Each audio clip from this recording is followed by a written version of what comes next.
Bonjour à toutes et à tous et bienvenue dans le Club VIP, un podcast des médiathèques de Quimper-Bretagne occidentale. À l'occasion de l'exposition des archives municipales et communautaires intitulée « Quimper dans la guerre 1939-1945 », visible à la médiathèque Alain Gérard jusqu'au 2 novembre 2024, nous avons reçu Fabien Lostec, docteur en histoire et enseignant à l'université de Rennes 2, pour une conférence sur l'épuration des femmes à la Libération. Bonjour Fabien. Bonjour. Je suis en compagnie aussi de Marion. Bonjour. Fabien, avant qu'on reparle de ce sujet qui est l'épuration des femmes à la Libération, j'aimerais bien que vous vous présentiez un peu votre parcours. Alors moi, je suis Fabien Lostec, je suis docteur en histoire contemporaine. J'ai soutenu donc une thèse en 2020 à l'université Rennes 2 qui s'appelle donc les femmes condamnées à mort en France à la Libération pour fait de collaboration. Et donc je partage mon temps entre l'université Rennes 2 où je suis chargé de cours et l'enseignement secondaire donc dans la région de Rennes. Alors la deuxième question qui vient, et c'est une question qui a été posée hier soir à la conférence, c'est pourquoi ce sujet en particulier ? Parce que c'est pas anodin du fait du sujet, c'est un sujet qui est quand même très lourd et un peu moins abordé dans toute l'histoire de la Seconde Guerre mondiale. Et on le disait entre nous hors micro, mais c'est souvent un sujet, l'histoire des femmes est souvent traitée par des historiennes et moins par des historiens. Donc vraiment la question est intéressante, pourquoi ce sujet ? Oui, c'est vrai que l'histoire des femmes et du genre est encore beaucoup faite par des femmes, mais ça commence à changer tout de même, et notamment sur l'épuration, on en parlait, puisque la thèse qui était importante, c'est celle de Fabrice Virgili sur les femmes tondues, qui est publiée en 2000, et c'est justement ce sujet qui m'a donné envie de travailler sur les femmes à la Libération. J'étais étudiant à l'université Rennes 2 et j'avais assisté à un exposé sur les femmes tondues. Et c'est vrai que c'est un sujet qui m'avait marqué à l'époque. J'étais jeune étudiant, j'avais une vingtaine d'années, et j'avais toujours gardé ça finalement dans un coin de ma tête. Cette violence spécifique, sexuée à l'encontre des femmes, la place de la population, cette exaltation de la libération, faite de joie et en même temps de violence. Donc c'est un exposé vraiment qui m'avait marqué, et donc quand il a fallu réfléchir, ou plutôt quand j'ai décidé de faire une thèse, eh bien je l'ai faite sous la direction de celui qui avait proposé cet exposé en licence, qui s'appelle Marc Bergère, qui est professeur d'université à Rennes 2. Donc j'ai discuté avec Marc Bergère et je lui ai dit que je voulais travailler sur justement les femmes, la libération, l'épuration. Et donc, à partir de ce moment-là, on s'est dit qu'est-ce qu'on pouvait apporter de neuf, finalement, sur ce sujet, sur l'épuration des femmes. Et donc, on a pris le contre-pied de l'image des tondues. Les tondes sont souvent considérées comme un châtiment, j'allais dire presque secondaire, mineur. Et donc, nous, on a décidé de travailler sur le plus dur, le plus fort des châtiments, la peine de mort. On a décidé de passer d'un cadre extrajudiciaire, extralégal, populaire, à un cadre légal, judiciaire. Moi, je suis passé de la rue au prétoire, finalement. Et puis, il y avait l'idée aussi que, en étudiant les femmes qui étaient le plus lourdement condamnées, eh bien, on allait étudier les femmes qui s'étaient le plus lourdement compromises, qui avaient le plus lourdement collaboré, et donc finalement s'éloigner de la figure de la collaboratrice sentimentale qui est souvent associée au tondu. Ça, vous en parliez bien hier. Moi, c'est ce que j'ai beaucoup apprécié dans la conférence, c'est toute cette nuance qui est censée apporter l'historien, on est d'accord, mais toute cette nuance autour de la collaboration féminine et de montrer que finalement, les femmes ont été l'égale des hommes dans l'horreur. Donc, les condamnations sont le reflet aussi de ça. Voilà, exactement. C'est-à-dire qu'on en parlait avec le public présent hier. Finalement, on peut dire que l'épuration, dans le contexte qui était celui de l'époque, le contexte très spécial de la Libération, avec de nombreuses violences qui précédaient la Libération, violences exercées par les Allemands essentiellement, et les supplétifs français des Allemands, les miliciens notamment, finalement dans ce contexte-là, l'épuration elle est passée. Et lorsqu'on étudie les dossiers de procédure de l'épuration, et notamment les dossiers de procédure des condamnés à mort, on s'aperçoit que ce sont des dossiers de procédure très très épais. Et les femmes qui sont condamnées à mort, elles se voient reprocher des faits très graves, c'est-à-dire essentiellement, alors non pas des faits de collaboration militaire. Les femmes restent très discrètes dans la collaboration militaire, mais par contre, elles sont présentes sur le terrain de la collaboration policière, c'est-à-dire souvent avoir été indicatrices ou agentes de renseignement au service des Allemands. Et donc, leur action a souvent entraîné des violences importantes, des tortures, des déportations, des exécutions, quand elles-mêmes ne pratiquent pas la violence. C'est-à-dire qu'on a aussi des agentes de renseignement qui vont plus loin que la transmission de renseignements. Elles participent aux interrogatoires avec les méthodes qui sont celles des polices allemandes, c'est-à-dire souvent l'utilisation de la torture. Donc voilà, ces femmes, elles ont peu ou prou, on va le dire rapidement, mais du sang sur les mains, ou en tout cas des faits très graves sur la conscience. Donc évidemment que la peine de mort, elle sanctionne les faits les plus graves. Dans l'exposition, il y a une photo, donc il y a une photo de la Gestapo de Quimper, et juste au-dessus, il y a une photo de collaborateurs, et il y a deux femmes parmi eux. C'est intéressant. Et ça rejoint en fait l'histoire globale des femmes pendant la Seconde Guerre mondiale, parce qu'on a les directrices de camp en Allemagne, oui, on est assez... La France n'est pas une exception, en fait, voilà. C'est plutôt... Exactement, c'est-à-dire que finalement mes travaux s'inscrivent dans un renouvellement historiographique qui, effectivement, vous avez raison de le noter, a été visible en Allemagne, puisqu'on a les travaux d'Elissa Mailander, notamment, sur les gardiennes de camp.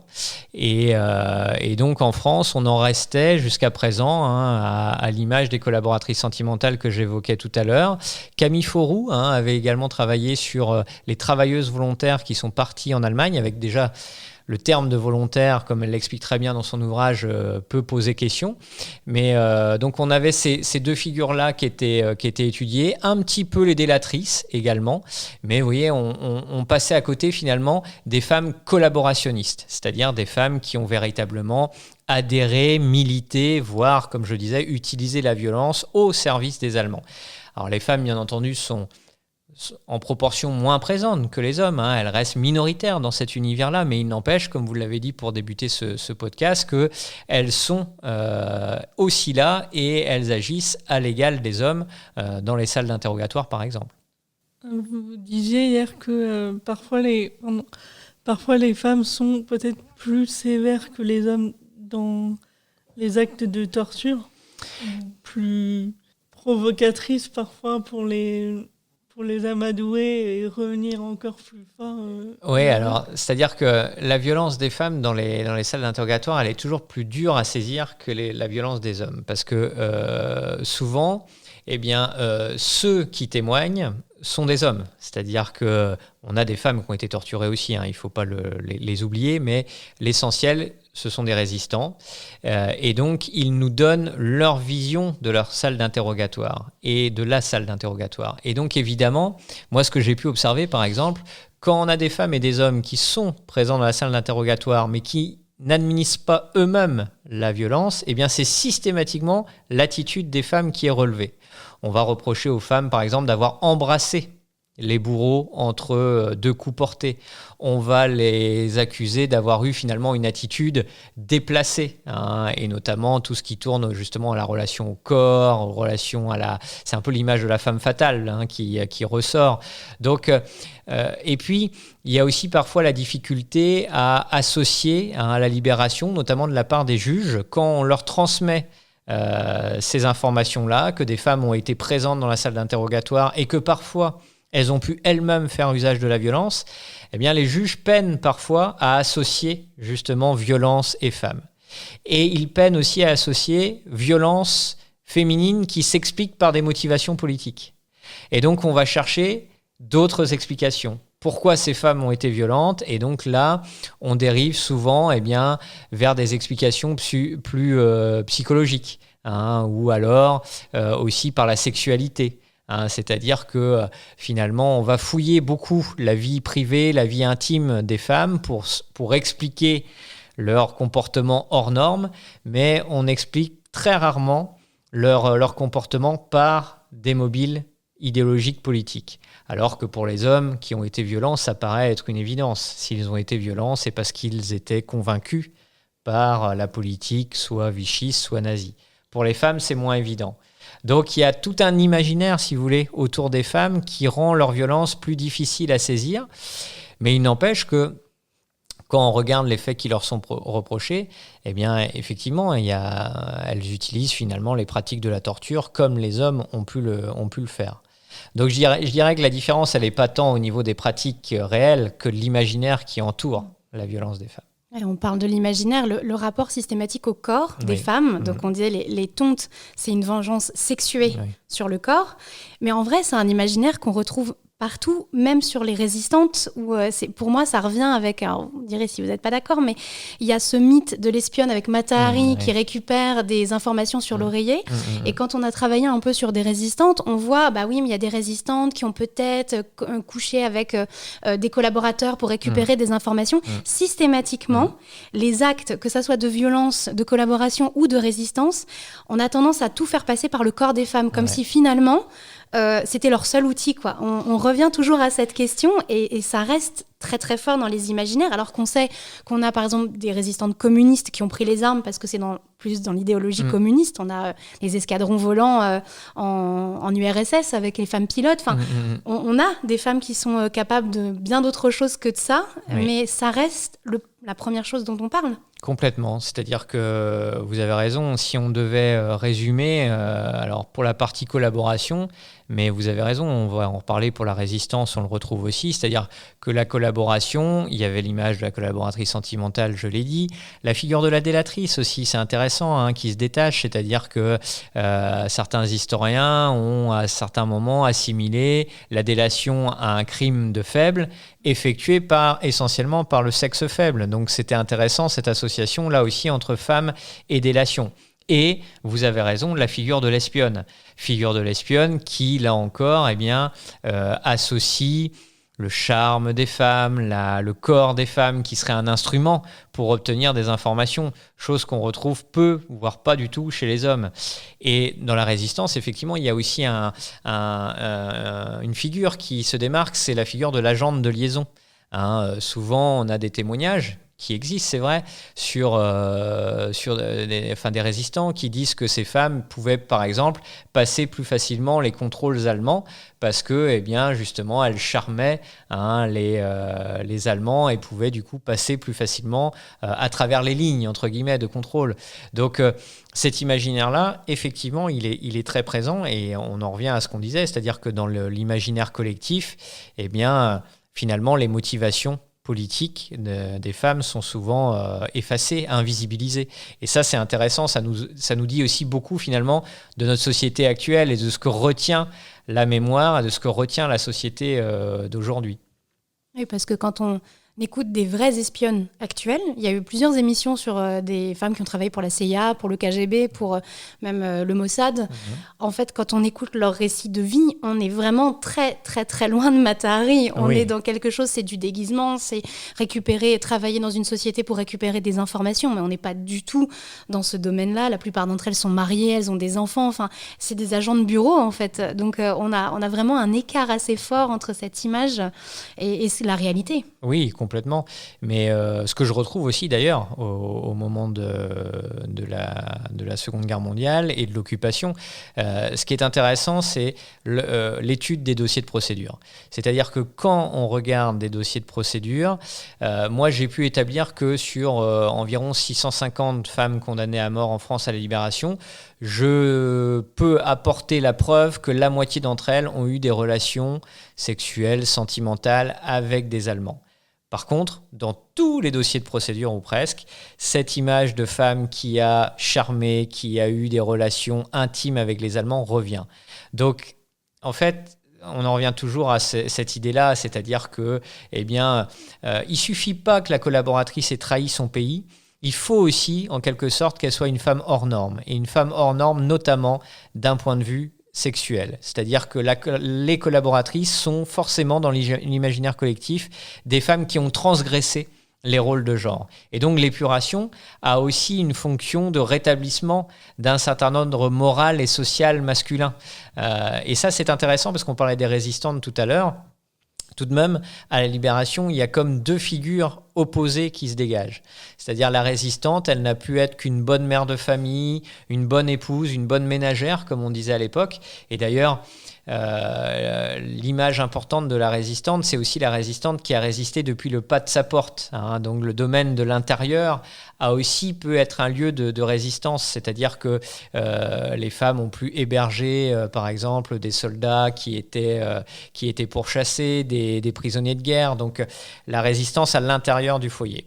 Donc cette image-là des résistantes, et puis à l'inverse, eh bien, les collaboratrices, elles, sont décrites comme de mauvaises mères, de mauvaises ménagères, de mauvaises épouses, qui n'ont pas respecté finalement les frontières de genre. Et ça, c'est très intéressant à observer, parce que quand vous regardez des dossiers de procédure d'hommes collaborateurs, jamais on va fouiller leur vie privée, à une exception près, quand les hommes sont suspectés d'homosexualité. Mais sinon, jamais. Retour au féminin, donc. Voilà. Retour au féminin, on est dans l'imaginaire antiviril. Donc, oui, tout à fait. Ça revient... Exactement. C'est-à-dire que là... Vous disiez que donc, les femmes qui sont tout d'abord tondues vont être ensuite, pour certaines, beaucoup jugées. Oui. Et même si, après avoir terminé leur peine des prisons, elles vont garder tout de même... on va dire la condamnation à vie de la dégradation nationale, et donc ça va impacter énormément leur vie. Ah oui, complètement. C'est-à-dire que, alors, il y a deux choses dans ce que vous dites. Il y a l'idée, longtemps, il y a eu l'idée que la tonte aurait été une sorte d'exutoire et aurait finalement limité les autres formes de violence. Or, toutes les études qui ont été menées depuis une trentaine d'années maintenant démontrent le contraire. C'est-à-dire que la tonte peut tout à fait se cumuler avec d'autres formes de châtiment. C'est-à-dire qu'une femme peut tout à fait avoir été tondue et exécutée sommairement ensuite. Elle peut être tondue et marquée. On parlait du marquage du corps et l'importance du corps. Donc ça, c'est tout à fait possible également. Mais des femmes tondues ont pu également être épurées de manière légale ensuite. Et notamment, vous avez raison, des femmes ont été tondues puis jugées. Et donc là, d'autres formes de sanctions sont infligées à ces femmes. Alors, elles ont pu être condamnées à mort. Moi, parmi mon corpus de condamnées à mort, je retrouve effectivement des femmes qui avaient été tondues. Elles ont pu aussi être condamnées à l'emprisonnement, condamnées aux travaux forcés. Et vous avez raison, beaucoup de femmes sont condamnées à la dégradation nationale. Et la dégradation nationale, au même titre que l'interdiction de séjour, ont été des peines finalement qui n'ont pas été oubliées par les historiens, parce qu'on a un gros travail d'Anne Simonin notamment sur la dégradation nationale, mais effectivement l'interdiction de séjour a été passée un peu hors radar.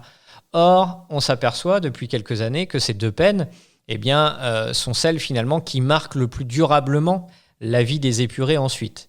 Pour faire simple, la dégradation nationale, c'est une peine qui vous prive de certains droits, comme le droit de voter, qui vous empêche d'exercer certaines professions, comme toutes les professions du fonctionnariat, et qui également vous prive de certaines pensions. Et donc, cette peine de dégradation nationale, une fois que les femmes, comme les hommes d'ailleurs, ont bénéficié de remises de peine, d'amnistie par exemple, sont les peines avec l'interdiction de séjour qui demeurent. Et donc, finalement, vous empêche en quelque sorte de vous réinsérer dans la société d'après libération. Parce que l'interdiction de séjour, c'est un élément très important. C'est-à-dire que les épurés pouvaient être interdits pendant 20 ans, 30 ans, voire toute leur vie durant, de remettre les pieds dans certains départements. Et notamment dans les départements où ils avaient collaboré. Et donc, évidemment, c'est là où vous avez, en général, votre famille, les liens. Donc, ça veut dire forcément que quand vous sortez de prison, vous êtes obligé de déménager et de vous installer ailleurs, souvent dans des départements où vous ne connaissez personne. Donc la réinsertion, elle est encore plus difficile, effectivement, pour des collaborateurs que pour des condamnés de droit commun.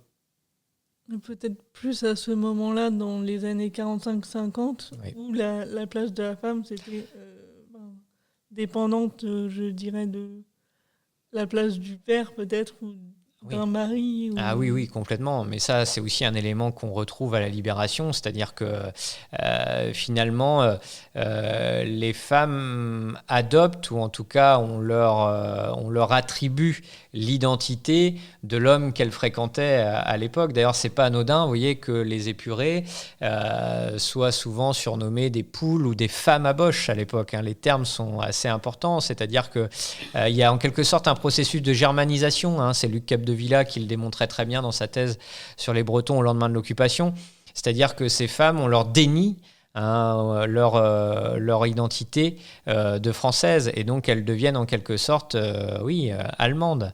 Donc ça, c'est intéressant, effectivement. Et moi, ce que j'ai pu observer à travers les condamnés à mort, c'est que la dangerosité de ces femmes est d'autant plus augmentée que leur amant, que leur compagnon avait un poste ou un grade important au sein de l'armée allemande, et encore plus, évidemment, quand il s'agit de membres de la SS, par exemple. Donc là, il y a un lien très fort entre l'identité de l'amant et la dangerosité, entre guillemets, des femmes. Est-ce qu'à crime égal, on va dire crime de collaboration égale, parce que on parle des épurations donc populaires, donc les tontes, et puis ensuite elles sont jugées, puis il y a la dégradation, puis en fait il y a la société autour. Vous disiez aussi que les collaboratrices vont après-guerre vraiment se cacher, elles vont rester très discrètes, mais c'est pas le cas des collaborateurs. Ouais. Donc est-ce qu'à crime égal, d'après vos recherches, les femmes payent plus ? Alors, c'est très difficile à dire, et les historiens d'ailleurs peinent à apporter une réponse tranchée à votre question. Plusieurs éléments. Déjà, les femmes et les hommes ne sont pas exactement jugés pour les mêmes faits. C'est-à-dire que parmi les hommes condamnés à mort, on retrouve beaucoup plus de collaborateurs militaires, des hommes qui ont pris les armes aux côtés des Allemands, et notamment de membres de la Légion des volontaires français contre le bolchevisme, qui ont été se battre sur le front de l'Est. Donc là, parmi les femmes, on ne retrouve pas ce profil. Parmi les condamnés à mort, j'ai quelques femmes qui prennent les armes, mais c'est vraiment marginal. Après, on va trouver chez les femmes condamnées à mort beaucoup plus de délatrices que chez les hommes. Ce qui ne veut pas dire que les hommes ont moins dénoncé que les femmes, mais que les faits qui leur sont reprochés, finalement, les juges regardent vers des faits qui sont plus graves à leurs yeux. Vous voyez, la collaboration militaire et la délation ne sont pas mis sur le même plan à la Libération.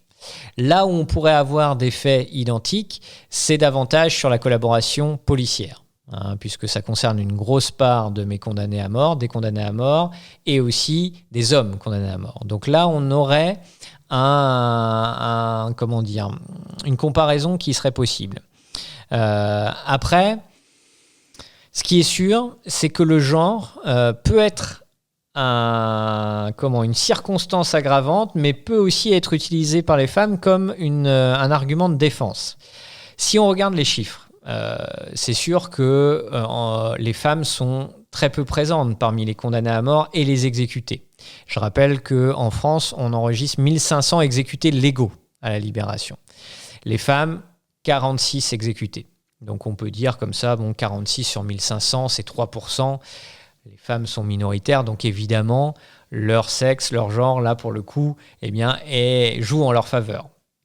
Alors, ça peut être analysé comme ça, sauf que, comme je le rappelle souvent, pour retrouver autant de femmes condamnées à mort et exécutées en si peu de temps, il fallait remonter à la Révolution française. Donc finalement, 46 femmes exécutées en quelques années, c'est un nombre extraordinaire dans l'histoire des femmes condamnées à mort. Donc là, on aurait tendance à rétablir, à dire l'épuration, n'a pas été tendre envers les femmes. Surtout que, je le rappelle, la justice est alors uniquement ou presque rendue par des hommes. Tous les magistrats sont des hommes, et les femmes jurées, c'est à peu près 10% des jurés des tribunaux de l'épuration. Parce que je rappelle que ça, c'est une nouveauté de la Libération. Jusqu'à la Libération, les femmes n'avaient pas le droit d'intégrer des jurys, que ce soit de cours d'assises ou bien évidemment des tribunaux de l'épuration. Donc les textes de loi leur permettent d'intégrer les jurys, mais dans les faits, elles sont très peu présentes. Donc là, vous voyez, on a une sorte d'ambiguïté, c'est-à-dire d'un côté, elles sont beaucoup moins présentes que les hommes, mais de l'autre, l'épuration est un moment extraordinaire dans l'histoire des femmes condamnées à mort. Après, ce qu'on peut noter aussi, c'est que toujours, et notamment pour la condamnation à mort, donc une fois que le tribunal a condamné à mort, tous les collaborateurs et les collaboratrices déposent une demande de grâce. Et donc là, c'est le président du gouvernement provisoire de la République française, donc le général de Gaulle au départ, ses successeurs ensuite, puis le premier président de la 4e République, Vincent Auriol, qui tranche, qui décide de gracier ou d'exécuter. Sauf que ces présidents n'ont aucune obligation de justifier leurs décisions. Donc, pourquoi De Gaulle gracie ou exécute, c'est très difficile à dire. Pourquoi Auriol gracie ou exécute, c'est aussi très difficile à dire. Mais on sait, et là les archives sont ouvertes, que, pour prendre leurs décisions, ils disposent des rapports des magistrats. Des magistrats, du procureur général, du président du tribunal et du commissaire du gouvernement. Et là, ce qui est intéressant, c'est que tous ces magistrats, à un moment ou à un autre, font entrer le fait d'être une femme dans la décision. C'est-à-dire des magistrats qui l'écrivent tel quel. On n'exécute plus de femmes depuis la fin du 19e en France, donc on demande la grâce. Ou à l'inverse, des magistrats qui demandent à ce que les femmes soient exécutées, mais en précisant bien, en dépit de son sexe, comme si c'était quelque chose d'extraordinaire. Et là, ce que je disais tout à l'heure, le fait de ne pas avoir respecté les règles de genre, entre guillemets, c'est toujours un élément qui est relevé dans ces rapports. Donc, vous voyez, au moment de choisir entre la vie et la mort, le fait d'avoir respecté les règles ou non de genre est un élément central. Mais comme je le disais, les femmes ont pu aussi utiliser cet argument avec des stéréotypes volontiers associés au sexe féminin. C'est-à-dire, j'ai suivi un homme par amour, je ne m'en rendais pas bien compte de ce qui se passait, je connais pas bien la politique.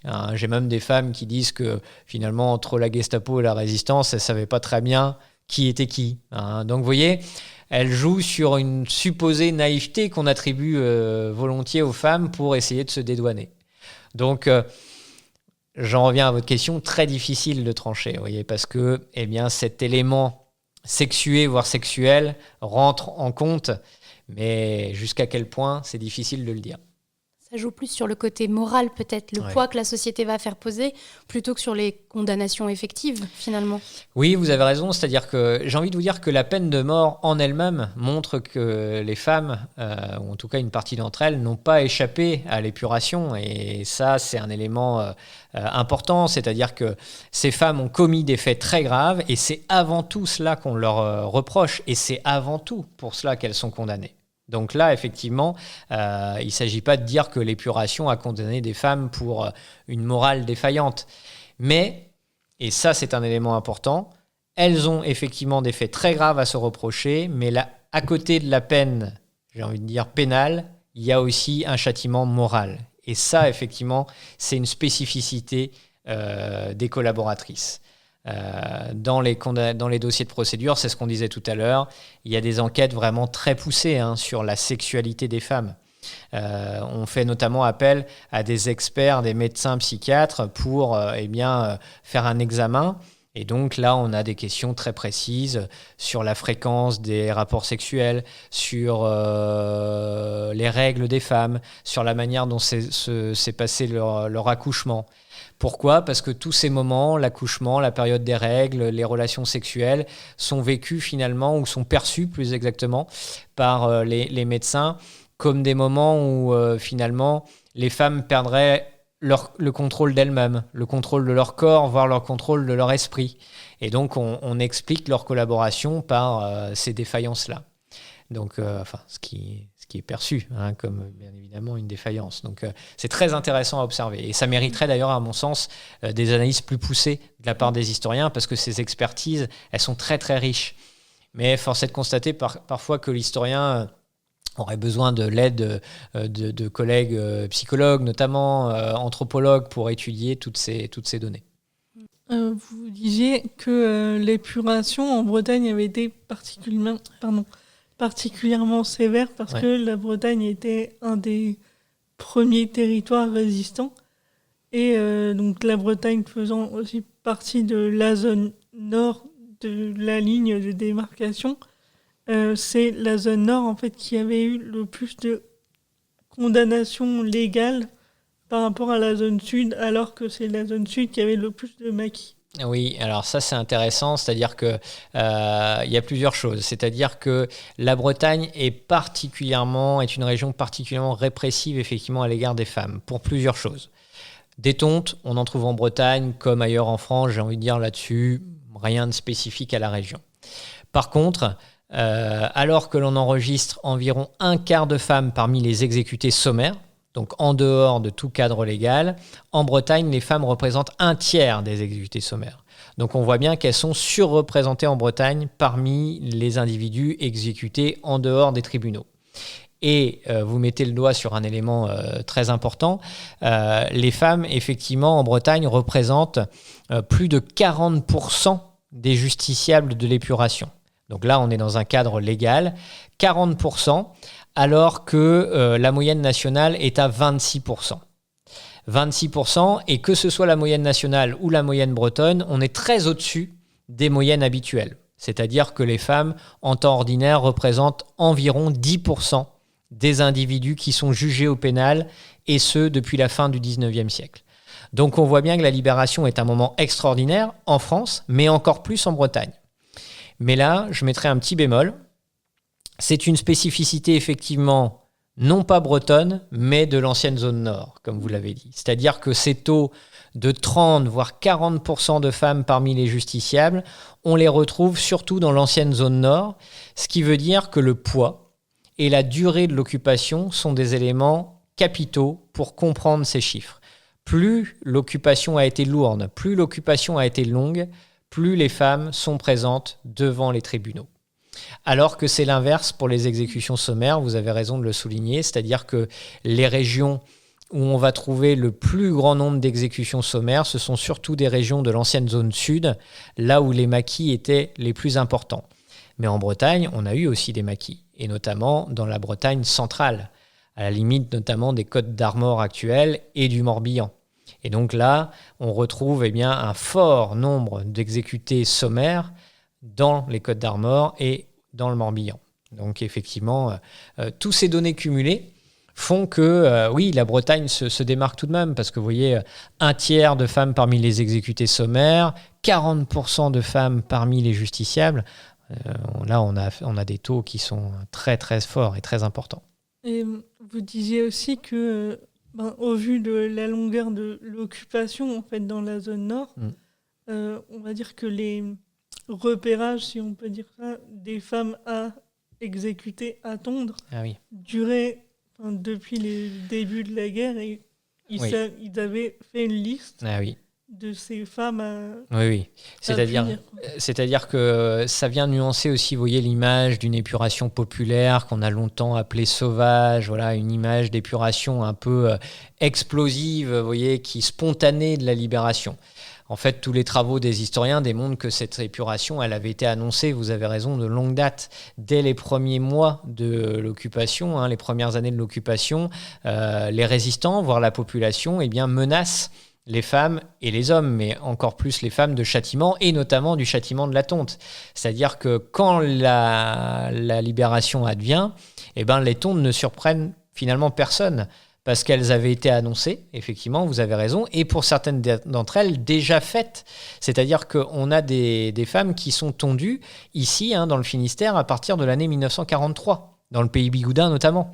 Donc on a tendance à l'oublier, effectivement, l'épuration est un phénomène beaucoup plus long qu'on ne le dit souvent. C'est-à-dire que l'image que retient la mémoire collective, c'est une épuration d'août 44, de septembre 44. En fait, l'épuration, elle démarre sous l'occupation, parfois très tôt sous l'occupation, et elle va se terminer très tardivement. Parce que même si on a des lois d'amnistie en 1951-1953, l'épuration, elle se poursuit. En fait, épuration et désépuration sont deux phénomènes concomitants. On a encore des collaborateurs et des collaboratrices qui sont, par exemple, jugés par les tribunaux militaires dans les années 50. Et la Cour de sûreté de l'État, qui avait été créée par le général de Gaulle à l'origine pour juger des membres de l'OAS, elle juge encore une centaine de collaborateurs et de collaboratrices dans les années 60. Donc on voit bien que c'est un phénomène qui s'étire. Mais pour revenir directement à votre question, vous avez raison, phénomène annoncé, phénomène donc qui ne surprend personne à la libération. Et ce qui est intéressant en Bretagne, c'est qu'on a vraiment un exemple qui corrobore ce que vous venez de dire, c'est-à-dire que plus l'occupation a été longue, plus les femmes ont des probabilités d'être très présentes devant les tribunaux. C'est le cas du Morbihan, avec la poche de Lorient, qui, contrairement au reste de la Bretagne, qui est libérée en août 44, la poche de Lorient ne cède qu'en mai 45. Et donc là, quand on regarde les individus de la poche qui ont été jugés, on retrouve 97% de femmes. 97%. Ce qui fait monter le taux départemental. Et là, le Morbihan détient sans doute un record à l'échelle nationale, puisqu'on compte 2/3 de femmes jugées pour 1/3 d'hommes. Ce qui est, à ma connaissance, le plus fort taux en France. Mais aussi parce que les juges du Morbihan ont pris quelques libertés avec les textes de loi de l'épuration et ont notamment inventé un délit qui n'existait pas, c'est le délit de collaboration sentimentale, justement. Jamais les textes de loi n'avaient bien fait de la collaboration sentimentale un délit. Et ben, les juges, la jurisprudence du Morbihan va faire en sorte que certaines femmes soient condamnées pour avoir eu des relations sentimentales, intimes, sexuelles avec les Allemands. Vous parliez aussi du fait que il n'y a pas eu que l'épuration de la libération de la Seconde Guerre mondiale, il y a eu d'autres épurations plus tôt encore avant pour la Première Guerre mondiale, mais aussi du côté allemand pour les femmes qui ont eu des relations avec les soldats français. Oui, alors les épurations finalement forment un phénomène assez régulier, notamment à l'époque contemporaine, que ce soit au 19e ou au 20e siècle, avec de nombreux changements de régime qui amènent peu ou prou des épurations, alors qu'elles soient administratives, judiciaires ou populaires. Vous avez raison de le souligner. Et là, et vous mettez le doigt sur un élément important, on associe toujours tonte et libération, mais effectivement, on retrouve des tontes lors d'autres conflits et d'autres périodes et en d'autres pays. Alors déjà, ce qu'il faut souligner, c'est que à la fin de la Seconde Guerre mondiale, on enregistre des tontes peu ou prou partout en Europe. Partout en Europe. C'est pas un phénomène franco-français ou français, c'est un phénomène européen. Donc ça, c'est effectivement un élément à souligner, mais on retrouve effectivement des tontes commises par des nazis, notamment à l'égard de femmes qui étaient suspectées d'avoir eu des relations avec des juifs, par exemple. On retrouve des tontes également lors de la guerre d'Espagne, des franquistes qui vont tondre des femmes républicaines. On retrouve également des tontes à la sortie de la Première Guerre mondiale. Effectivement, vous avez raison de le souligner, avec des Françaises qui vont être tondues pour, là encore, des suspicions de trop grande proximité avec les Allemands. Alors évidemment, lors de la Première Guerre mondiale, l'occupation du territoire français est bien moindre que lors de la Seconde Guerre mondiale. C'est quelques départements du nord-est de la France, donc le phénomène des tontes est bien moins important qu'en 1944-1945, mais il n'empêche qu'il existe déjà. Et ensuite, vous avez raison, on va aussi enregistrer des tontes en Allemagne au moment de l'occupation de certaines régions allemandes par les Français. Oui, vous avez raison. Moi, j'avais une question, alors je ne sais pas si vous avez la réponse. Ça, on va commencer comme ça, mais si vous ne l'avez pas, ça sera un indicateur. On sait qu'il y a des Françaises qui ont participé, alors volontairement ou non, ça c'est encore aux pratiques des Lebensborn, et qu'il y en a eu quelques-uns en France, alors pas beaucoup par rapport à ailleurs en Allemagne ou dans les pays nordiques. Est-ce que dans vos dossiers, dans ce que vous avez travaillé, vous avez retrouvé des traces de ces femmes qui vont être accusées de ce genre de choses? Parce que là, on est quand même sur, donc pour rappel pour les auditeurs et auditrices qui ne sauraient pas ce que c'est que les Lebensborn, ce sont des maternités nazies. Donc pour créer la race aryenne parfaite, donc on choisit une jeune femme blonde avec les yeux bleus et un soldat allemand blond avec les yeux bleus pour avoir plein de petits bébés blonds aux yeux bleus. Et donc c'est une histoire qui est très douloureuse, qui est très compliquée, qui est, je pense, elle est très multifacette, cette histoire des Lebensborn. Mais est-ce qu'on a des Françaises qui vont être condamnées pour avoir participé à ces programmes ? Alors moi, j'en ai pas retrouvé la trace parmi les condamnés à mort, mais aussi parce que l'angle qui est le mien, justement, en étudiant les condamnés à mort, on est sur des formes d'épuration et surtout de collaboration beaucoup plus fortes. Donc là, on touche encore une fois directement à la sexualité, à l'intime des femmes. Mais là, je renverrai au travail de Fabrice Virgili, qui a publié un livre qui s'appelle « Naître ennemi », où il évoque justement cette question, puisque il étudie justement ces enfants nés de relations franco-allemandes, et il évoque justement cette question plus directement dans son ouvrage. Donc il faudrait voir, j'ai plus en tête tout cet ouvrage, s'il évoque directement des cas de femmes condamnées par la justice de l'épuration pour ces faits-là. À ma connaissance, non, mais il faudrait vérifier dans son ouvrage « Naître ennemi », qui a été publié chez Payot il y a quelques années maintenant. Donc je ne m'aventurerai pas plus avant sur cette réponse. Mais vous n'en avez pas trouvé. Donc c'est déjà une réponse en soi. Ouais. Pas dans mes dossiers de procédure de femmes condamnées à mort, non. Ouais. Non. C'est déjà une réponse en soi. Parmi justement tous ces dossiers que vous avez étudiés, j'imagine qu'il y a des cas qui vous ont plus marqué que d'autres. Est-ce qu'il y en a certains qui vous ont vraiment beaucoup marqué, des faits très graves ou des personnalités très particulières ? Oui, alors j'en dégagerai 3 dans 3 styles différents. Il y a une femme qui m'a beaucoup marqué parce qu'elle va très loin dans la violence. C'est une femme donc, qui fait partie de la CIPO-SD de Lyon, avec son amant d'ailleurs, qui lui aussi fait partie de la CIPO-SD. Et cette femme, on va la charger pour commencer de surveiller une synagogue qui se situe à 2 pas de chez elle. Et très vite, elle va participer à des opérations policières aux côtés des Allemands, avec une arme à feu, voire un poignard, un couteau à la main. Et en juillet 1944, elle va aller jusqu'à trancher la gorge d'un juif de 72 ans qui tentait de lui échapper. Donc un crime évidemment motivé par un profond antisémitisme, mais qui s'inscrit également dans justement un moment précis, un des dernières semaines de l'occupation allemande en France, c'est-à-dire le débarquement de Normandie a déjà eu lieu, mais jusqu'au bout, vous voyez, on va essayer, les Allemands et leurs supplétifs français vont essayer de débarrasser le sol national des Juifs. Donc ça, c'est évidemment un parcours qui m'a marqué. Cette femme est condamnée à mort, exécutée, vous vous en doutez bien, et exécutée d'ailleurs plusieurs années après la libération. Son procès n'a pas lieu en 1944 ni même en 1945, mais après, donc on voit bien que c'est un peu ce que je vous disais tout à l'heure, l'épuration est plus longue qu'on ne le dit souvent. Le deuxième cas, c'est une angevine qui alors n'a pas tué directement, elle, de ses propres mains, mais qui fait partie également des polices allemandes et donc livre des renseignements aux Allemands qui vont amener des déportations et des morts. Mais cette femme, elle m'a marqué parce qu'elle est mère de mémoire, je crois que c'est 9 enfants, on va dire une dizaine d'enfants, dont les plus jeunes sont vraiment tout petits. Et donc, elle va être condamnée à mort.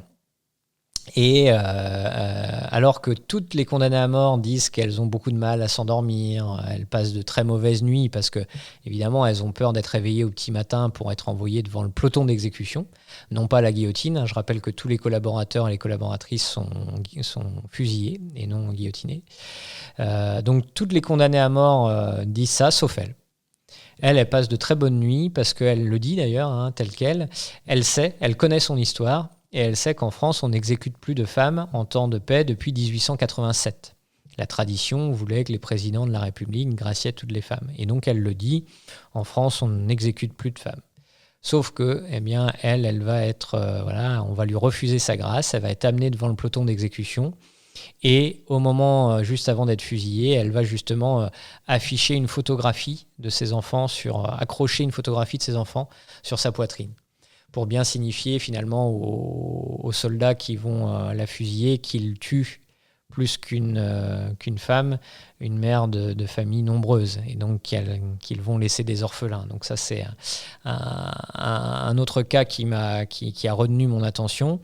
Et le dernier cas, c'est une femme qui est jeune, qui commence à collaborer alors qu'elle est mineure pénale, puisqu'il faut différencier la minorité civile qui est de 21 ans à l'époque et la minorité pénale qui est de 18 ans. Donc elle commence à collaborer très jeune en adhérant à un parti collaborationniste. De mémoire, il s'agit du parti franciste. Elle a également des relations avec un Allemand. Elle va être elle va accoucher à 16 ans d'un enfant de père allemand. Et elle va ensuite partir en Allemagne, travailler volontairement en Allemagne, et elle va là aussi aller très loin dans la collaboration, et elle va renseigner son amant qui est gardien de camp à Dachau, mais qui va être envoyé justement dans une usine pour surveiller les déportés qui travaillent dans cette usine. Et donc là aussi, elle livre beaucoup de renseignements à cet homme qui vont amener des morts, là encore. Elle va saluer à l'hitlérienne, elle va tenir des propos nazis très fréquemment. Et donc elle va elle aussi être condamnée à mort à son retour en France à la libération. Mais ce qui est intéressant, c'est que malgré ses convictions politiques, qu'elle nous décrit d'ailleurs à la Libération, eh bien, les magistrats, alors même qu'un médecin a fait l'expertise psy de cette femme et dit finalement qu'elle est convaincue politiquement, eh bien, les magistrats reprochent à ce médecin de ne pas avoir assez fouillé la vie intime de cette femme et le commissaire du gouvernement dit même qu'elle est imprégnée physiquement et moralement de l'Allemagne, puisque je rappelle qu'elle a eu un enfant avec un Allemand à 16 ans. Et donc là, on voit bien qu'il n'arrive pas à expliquer les agissements de cette femme par des convictions politiques. Ça ne peut être qu'un dérèglement moral, sexuel, qui explique son engagement. Et il va même jusqu'à la comparer à une sorcière médiévale. Donc c'est assez intéressant. Vous parlez des différentes causes qui peuvent les pousser à collaborer.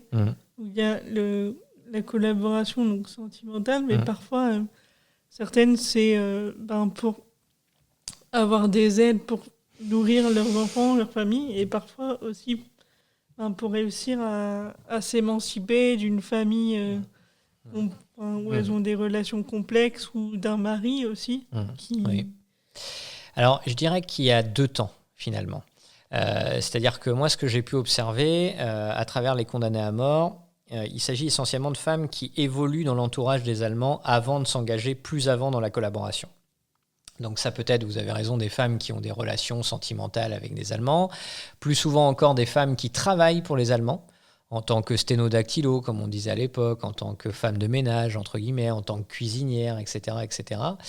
Mais qui vont commencer donc à collaborer, ou alors quand on travaille pour les Allemands, s'accommoder, pour parfois, effectivement, vous avez raison, des raisons financières ou par amour, quand il s'agit de collaboration sentimentale. Mais il ne faut pas oublier que ça, c'est un premier temps. C'est-à-dire que tout ne s'explique pas par ces mobiles-là. C'est-à-dire qu'une grande partie des condamnés à mort, tout de même, se sont engagés tout simplement parce qu'elles y croyaient. Elles y croyaient, c'est-à-dire qu'elles avaient effectivement des convictions politiques qui ont pu effectivement se développer tout au long de l'occupation. Mais vous voyez, à la Libération, elles ont souvent tendance, justement, pour se défendre, en disant finalement, je n'avais pas d'autre choix que de collaborer, parce que j'étais dans le besoin, parce que je manquais d'argent, ou alors, comme on le disait tout à l'heure, parce que j'étais amoureuse et que j'ai voulu suivre mon amant. Mais c'est aussi, il ne faut pas l'oublier, un argument de défense, c'est-à-dire que c'est un moyen de s'éloigner de la politique, c'est un moyen de s'éloigner des convictions et donc de s'éloigner finalement de la collaboration la plus grave.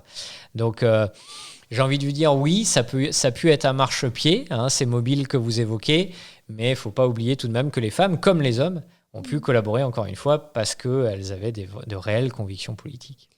Et cette question de la conviction, il me semble qu'elle a été un peu plus... La conviction féminine, il me semble qu'elle a été un peu plus étudiée en Allemagne qu'en France. Je me souviens d'un documentaire d'Arte qui n'est pas très vieux, sur notamment les infirmières et les sages-femmes qui travaillaient en Allemagne, alors soit dans des nurseries, soit auprès de personnes handicapées, avec des discours d'après-guerre, parce que jugés par différents tribunaux de dénazification allemands, où clairement, pour elles, l'euthanasie des personnes handicapées, c'était un bien pour l'Allemagne et qu'en fait, c'était mieux que de laisser vivre ces gens. Enfin, des discours qui sont extrêmement durs à entendre, notamment maintenant qu'on n'a pas la même vue sur le sujet, mais avec des gens qui étaient vraiment très convaincus et des femmes très convaincues de ce qu'elles faisaient.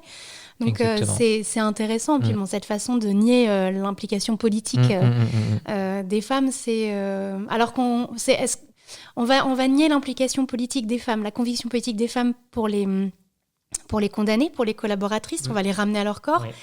Mais ça ne gêne pas de parler de conviction politique pour des résistantes, par exemple. Parce que là, on est moins... On ne peut pas justifier ça par le corps. C'est moins. Non, moins. Effectivement. Mais c'est ce qu'on disait tout à l'heure. Il y a tout de même une notion, vous voyez, les résistantes, on associe tout de même, on parle de leur vie privée aussi. Vous voyez, et puis, comme les formes de résistance des femmes touchent aussi au domaine de l'intérieur, de l'intime, ou en tout cas, du domaine privé, parce que les résistantes sont très peu présentes dans les maquis, on les retrouve très peu les armes à la main. Mais par contre, effectivement, elles ont un rôle. C'est Claire Andrieux qui a pu parler d'intendante de la résistance, l'intendance de la résistance, parce que justement, héberger des gens qui sont pourchassés, leur donner à manger, leur donner des vêtements, enfin, vous voyez, il y a tout un aspect là, logistique, entre guillemets, qui est très important. Et donc là, on est encore une fois dans un domaine plus privé. Alors que les collaboratrices que j'ai étudiées, moi, exercent leur violence justement dans un cadre politique et public. C'est ça qui tranche aussi. Parce que des femmes qui tuent, on en avait avant-guerre. C'est-à-dire que c'était effectivement devant la justice ordinaire, on trouvait des femmes qui étaient responsables de mort, mais souvent justement dans le cadre privé, avec là encore, familial, là encore une image qui se dégageait, c'était l'image de l'empoisonneuse. Parce que, vous voyez, là encore, on retombe sur l'image du crime de faible et le sexe faible. Enfin, vous voyez, il y avait toute une association qui était faite. Là, la violence, elle est tout autre. Elle s'exerce justement comme je disais, dans un cadre politique, dans un cadre public, avec des femmes qui peuvent assumer à la libération. C'est ça qui est intéressant aussi. C'est-à-dire que, évidemment, la plupart des condamnés à mort vont essayer de nier leur engagement politique parce qu'elles ne sont pas dupes, elles voient bien que ça peut leur coûter très cher d'assumer des convictions. Mais j'ai certaines femmes qui contestent la justice de l'épuration parce que justice des vainqueurs, et que finalement leur seul tort, c'est un peu, vous voyez, le discours que vous teniez au sujet des femmes qui ont œuvré pour le nazisme. Eh bien, elles disent finalement, mon seul tort, la seule chose qu'on peut me reprocher, c'est d'être dans le camp des vaincus, dans le camp des vaincus. Et donc la justice de l'épuration est une justice de vainqueurs, et donc elle la conteste, et elle continue à tenir des propos en faveur de l'Allemagne, en faveur de Vichy, et elles assument ce qu'elles ont fait. Oui, parce que si on a une grande figure comme ça qui assume son adhésion au parti nazi, alors j'ai pas de française en tête, mais on a Magda Goebbels. C'est une figure qui est quand même assez fascinante, parce qu'on parle souvent des grands dignitaires nazis, peu de leurs épouses, mais Magda Goebbels, c'est une figure qui est très particulière et qui est pour le coup, c'est quelqu'un qui était convaincu aussi par le nazisme jusqu'au bout. Donc on a quand même des convictions politiques très fortes. Tout à fait, parmi les gardiennes de camp aussi que vous évoquiez tout à l'heure, Irma Gresseux par exemple, elle tient des propos similaires devant les juges, c'est-à-dire qu'elle elle essaye bien de se défendre en disant qu'on ne peut pas lui reprocher toutes les violences qu'on lui attribue, mais il n'empêche que ses convictions sont là et qu'elle ne nie pas ses convictions devant les magistrats, et là aussi, pourtant c'est quelqu'un qui risque gros et par définition elle va être lourdement condamnée et exécutée, mais oui, c'est-à-dire que ça montre justement cette conviction qu'on ne peut pas dénier là aux femmes qui sont devant les juges. Alors, on parlait de l'imaginaire collectif qui reste de la collaboratrice sentimentale plus que de la collaboratrice politique. Mais en fait, ça se retrouve en littérature, au cinéma. Là, je pense à La Lectrice, le livre allemand, où elle est gardienne de camp. Mais finalement, on trouve des détours pour expliquer que c'est pas elle la méchante, mais les autres, et alors c'est un très beau livre et un très beau film, mais on a cette chose-là systématiquement. C'est rare de trouver, je pense. Là, en tête, j'ai un seul exemple de roman qui parle d'un collaborateur, et pas d'une collaboratrice, mais d'un collaborateur, c'est la série des Sadorski de Romain Slocum, qui est très glaçant, mais roman policier qu'on conseille très fort. Mais là, qui parle d'un collaborateur qui utilise le système et qui est à fond dans sa collaboration pour différentes raisons. Mais on a du mal à trouver ce genre de littérature assumée et riche de complexité, finalement, parce qu'on n'est pas obligé d'avoir une personnalité tout à fait noire, et il y a tout plein de choses, mais on peine quand même à sortir de cette image. Vous avez raison, et alors ça me fait penser à un roman qui a été publié il y a quelques mois en France et qui a suscité un petit peu la polémique, notamment des reproches de la part des historiens. C'est « Vous ne connaissez rien de moi » de Julie Héraclès, qui reprend justement l'histoire de la tondue de Chartres. Et d'ailleurs, sur la couverture de cet ouvrage, on a la célèbre photo de Robert Capa avec cette femme tenant son nourrisson dans les mains. Et Julie Héraclès finalement fait de cette femme, alors une femme qui a été convaincue politiquement à certains moments, mais qui décroche petit à petit, et surtout plus l'occupation avance, plus on retrouve cette image de femme qui a suivi un Allemand par amour.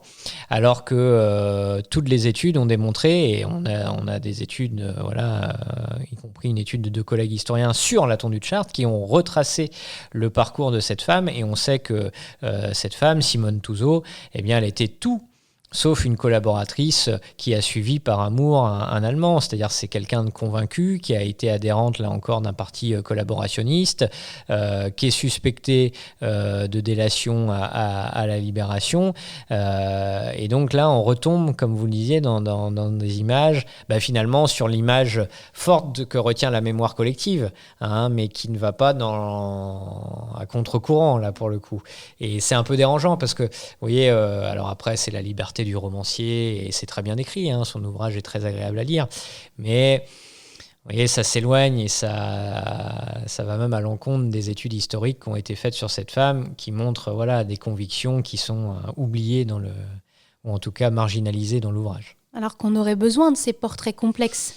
Au contraire, là je pense donc c'est plutôt un film qui est sorti il y a pas très longtemps. Alors le nom du personnage m'échappe, parce que c'est un nom allemand que je n'ai pas retenu, mais c'est un fait réel, une jeune femme juive, mais qui était blonde aux yeux bleus, donc qui a échappé au départ aux purges en Allemagne, mais qui finalement s'est fait rattraper par sa judaïté. Et ce qu'elle a fait, c'est qu'elle a collaboré avec les Allemands pour, au départ, sauver sa famille.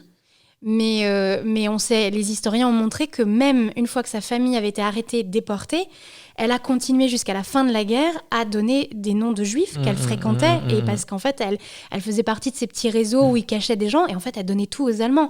Et il y a cette question de comment on en arrive là.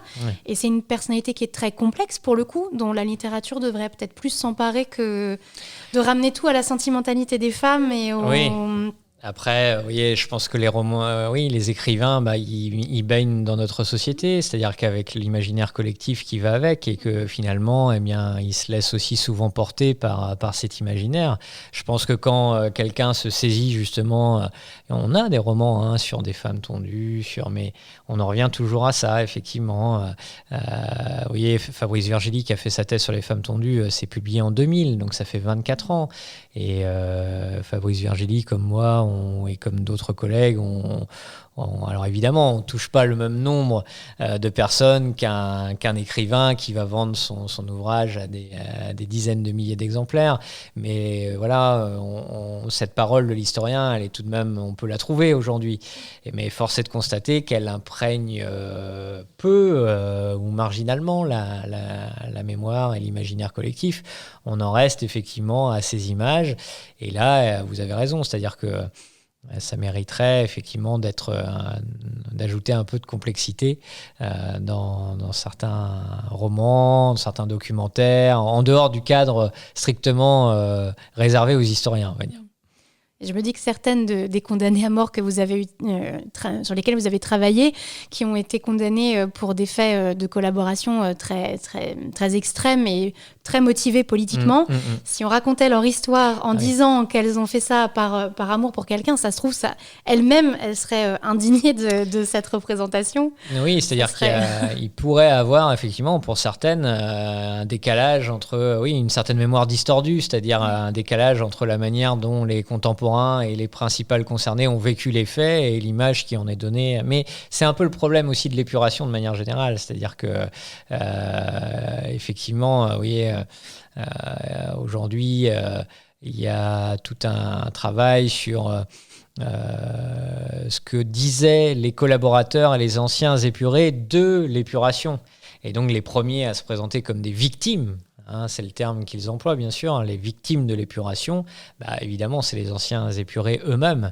Donc vous voyez, les mots ont un sens, la mémoire peut être, vous voyez, quand on parlait de l'épuration sauvage aussi, faut savoir d'où ça vient, l'imaginaire de l'épuration sauvage, c'est aussi quelque chose qui a beaucoup été mis en avant justement par des gens alors néo-fascistes, néo-vichistes, des courants d'extrême droite après-guerre. Donc il faut faire attention aux mots qu'on emploie, il faut faire attention à l'imaginaire effectivement qu'on véhicule et toujours croiser ce qu'on disait avec des études d'historiens qui ont analysé, parce que l'épuration aujourd'hui est tout de même un phénomène qui est bien connu en France. Les études ne manquent pas, que ce soit Fabrice Virgili, François Rouquet, Marc Bergère, pour ne citer que les plus grands spécialistes. On a des synthèses et des travaux très très solides sur ces questions.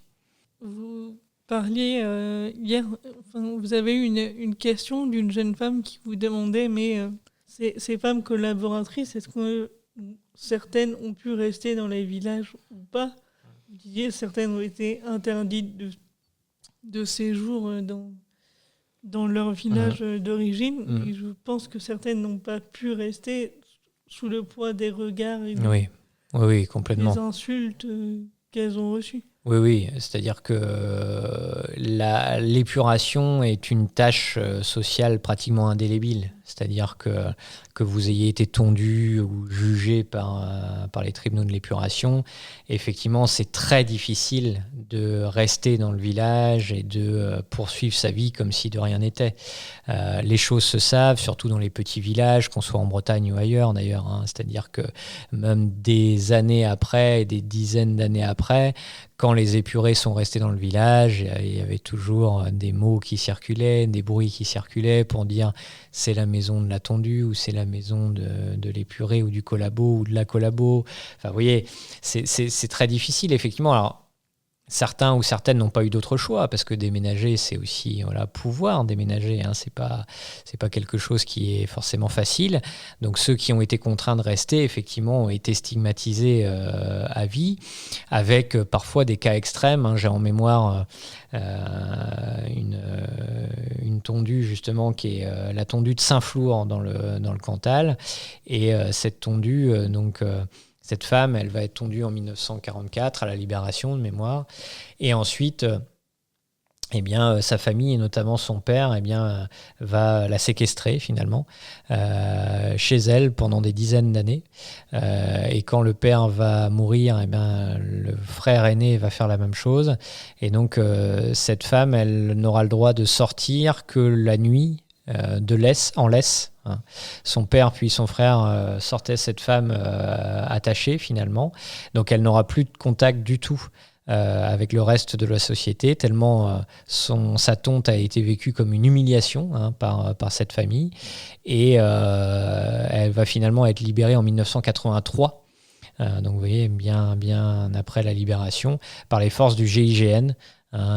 Et donc cette famille, alors évidemment il y a des dysfonctionnements qui dépassent le cadre de la collaboration et de l'épuration. C'est sans doute d'autres dysfonctionnements, mais ça montre à quel point l'épuration a pu être un traumatisme, là on peut évoquer le terme, dans certaines familles, effectivement. C'est pire qu'une peine de prison finalement, c'est pire qu'un jugement en tribunal qui pose les choses, qui donne une durée, qui donne... Là on est sur une torture. C'est-à-dire que là, on a une séquestration de plusieurs dizaines d'années avec effectivement une animalisation aussi, quand on parlait de sortir cette femme en laisse la nuit uniquement pour qu'elle ne soit plus vue et que personne ne la voie finalement. Au cœur du village pourtant, puisque la maison était vraiment située au centre du village. Et donc ces personnes-là, soit elles restent dans le village, dans la ville, soit elles sont obligées de fuir, mais elles rencontrent une forme d'errance perpétuelle. Oui, c'est ça. C'est-à-dire que alors pour les femmes, effectivement, et les hommes d'ailleurs, qui fuient, il y a encore deux temps. Il y a le temps de la fuite, avec des collaborateurs, des collaboratrices qui vont finalement grimper dans les fourgons de l'occupant ou dans les fourgons de certains partis collaborationnistes, direction l'Allemagne à la Libération. Sauf que le Reich tombant en 1945, vous vous retrouvez dans un pays étranger avec des soutiens qui disparaissent. Et donc, le gros des troupes, finalement, rentre en France parce qu'il n'y a pas d'autre choix. Et puis, certains vont réussir à transformer la fuite en exil. Mais là, ça demande davantage de temps parce qu'un exil, ça se prépare. Y compris, il faut avoir de l'argent, des papiers, pour pouvoir partir plus loin. Et donc là, on constate souvent que les collaborateurs et les collaboratrices qui fuient, qui sont une infime minorité, on estime à moins de 5%, les collaborateurs qui réussissent à esquiver l'épuration à la libération. Donc vous voyez, c'est une minorité. Mais donc ces gens s'exilent plus souvent à compter de 47-48, vers des destinations plus lointaines. L'Amérique du Nord avec le Canada, l'Amérique du Sud, dans l'imaginaire c'est très présent bien évidemment. Voilà, les Radlines, effectivement, très, très connus. On a aussi des gens qui se dirigent vers les terres coloniales et l'Afrique du Nord, qui sont des terres aussi de recyclage.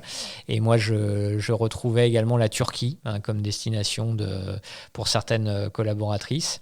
L'Italie, l'Allemagne aussi, parce que vous fuyez vers ces pays-là. Après, vous pouvez rester aussi dans ces pays le temps de l'exil.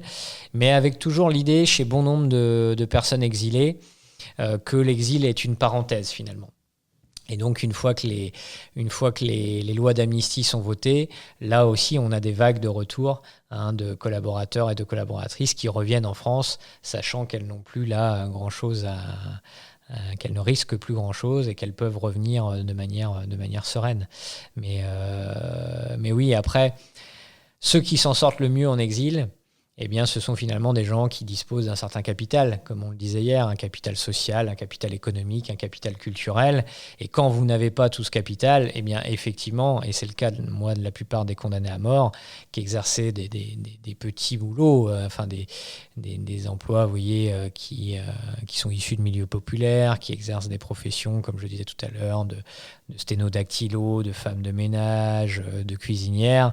Finalement, leur exil est très difficile et se transforme véritablement en vie d'errance pour certaines. Et donc là, c'est très compliqué de s'en sortir. Pour finir cet entretien avec vous, Fabien Lostec, j'aimerais vous poser une question qui a été posée hier et qui pourrait servir éventuellement à nos auditeurs et auditrices.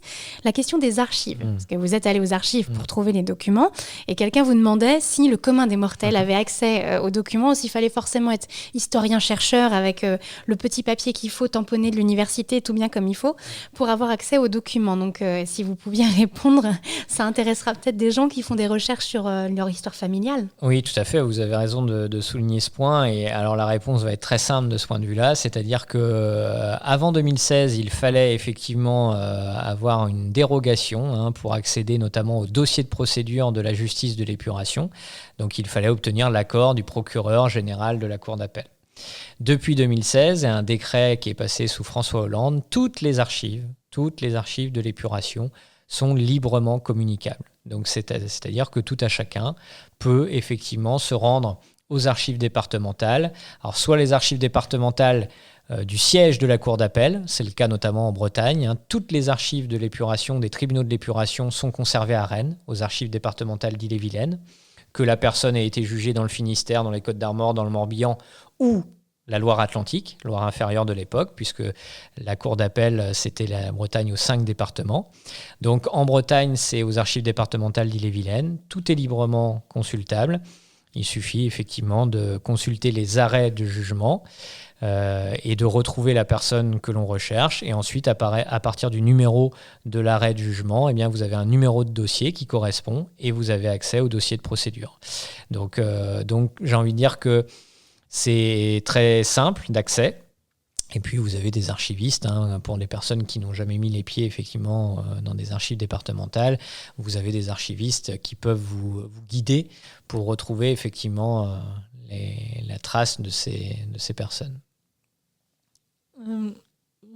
Je crois avoir lu que vous avez eu accès à des archives qui ne sont pas accessibles. Je crois que c'est dans le centre de la France. C'est ça ? Alors, des archives militaires. Ah oui, les archives militaires, oui, alors ça c'est autre chose. Ouais. Alors, les archives militaires n'étaient pas non plus ouvertes quand j'ai commencé mes recherches, mais elles le sont aujourd'hui. De la même façon que les archives des tribunaux civils de l'épuration, c'est-à-dire qu'en gros, pour faire simple, l'épuration judiciaire a été rendue par 3 types de tribunaux, cours de justice et chambres civiques, qui sont des tribunaux civils, et donc là qui sont conservés aux archives départementales, comme je l'évoquais un instant, et effectivement, vous avez raison, les tribunaux militaires. Alors les tribunaux militaires, toutes les archives des tribunaux militaires sont conservées dans une petite ville qui s'appelle Leblanc, qui se situe dans l'Indre. Alors c'est coincé, si vous voulez, entre Poitiers, Châteauroux et Limoges. Et là, aujourd'hui, c'est pareil, c'est librement communicable, c'est facile d'accès, sauf que le Blanc, le centre d'archives, se trouve dans une caserne de gendarmerie. Et donc, finalement, aujourd'hui, il faut réserver sa place. Il n'y a que 2-3 chercheurs qui peuvent venir en même temps. Donc, il faut contacter les services du Blanc, des archives militaires. Vous les appelez, vous dites je compte venir entre telle date et telle date. Est-ce que vous pouvez me réserver une place ? Donc, c'est un peu plus compliqué. Aux archives départementales, il n'y a pas besoin d'appeler, il n'y a pas besoin de réserver. On y va quand on veut, on regarde les horaires d'ouverture et on y va. Au Blanc, ça nécessite effectivement un peu plus d'organisation. Mais après, une fois que vous y êtes, aujourd'hui, les archives sont aussi librement communicables. Il faut quand même un petit peu d'organisation aussi, il me semble. Quand vous allez aux archives départementales, on ne peut pas prendre de photos, il faut prendre de quoi écrire. Alors, aujourd'hui, maintenant que c'est librement communicable, vous avez le droit. D'accord. Vous pouvez prendre des photos. Moi, quand j'ai commencé mes recherches, effectivement, c'était avant 2016. Et avant 2016, comme c'était sous dérogation, je n'avais pas le droit de prendre de photos. Il fallait que je vienne avec mon ordinateur et que je recopie les documents qui m'intéressent. Aujourd'hui que c'est librement communicable, donc vous avez le droit aussi de photographier. Alors après, évidemment, ce qui ne veut pas dire, photographier et afficher toutes les pièces de procédure sur Internet, par exemple. Effectivement, dans l'usage que l'on fait ça reste des pièces de justice, donc il faut en faire un usage raisonné. Mais on ne peut pas vous empêcher, effectivement, de prendre des photographies, puisque finalement, ces dossiers de procédure sont devenus des pièces d'archives, j'ai envie de dire, comme les autres. Il y a une partie de ce patrimoine-là qui est numérisée. D'ailleurs, oui, régulièrement... Oui. Les arrêts de jugement, notamment, sont souvent numérisés aujourd'hui. Les dossiers de procédure, un peu moins, parce que ça demande un travail tout simplement titanesque de la part des archivistes. Ce sera fait, je pense, à terme, mais ce n'est pas une priorité aujourd'hui. Il y a d'autres fonds d'archives qui sont numérisés avant les dossiers de procédure. Mais aujourd'hui, tout de même, comme on a le droit de photographier, ça peut aller assez vite. C'est-à-dire que quand on a un dossier de procédure à regarder, honnêtement, sur place, si vous prenez des photos, c'est 1 heure ou 2 heures. Eh bien, merci beaucoup Fabien Lostec pour cet entretien. Merci Marion également. Pour rappel, vous avez donc votre thèse qui est sortie, qui est parue donc sur les condamnés à mort à la Libération. Nous l'avons à la bibliothèque et il se trouve dans toutes les bonnes librairies. Toutes les ressources, les références qui ont été citées dans cet entretien se retrouveront dans les descriptions du podcast. Pour consultation ultérieure si ça vous donne envie. Quant à moi, je vous dis à bientôt et merci encore. Merci beaucoup.